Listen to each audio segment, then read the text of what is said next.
Ditemui usai melakukan kegiatan, Ketua KSPSI Sumsel Abdullah Anang sangat menyayangkan sikap pemerintah atas naiknya harga BBM pada hari Sabtu lalu.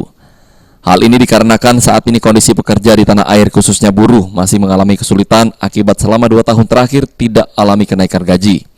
Oleh karenanya Abdullah Anang selaku Ketua KSPSI Sumsel meminta kepada pemerintah pusat meninjau ulang kenaikan harga BBM saat ini. Nah, itu mungkin harapan kami kepada pemerintah untuk dapat meninjau ulang dan meninjau kembali daripada harga kenaikan BBM ini yang jelas-jelas sangat menyulitkan daripada pekerja dan buruh. Oleh karena itu pemerintah tentunya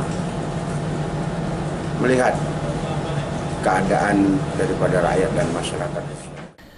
KSPSI Sumsel sendiri masih melakukan konsolidasi dan menampung kesulitan aspirasi dari para buruh di Sumatera Selatan sampai saat ini. Firman Hidayat, PAL TV.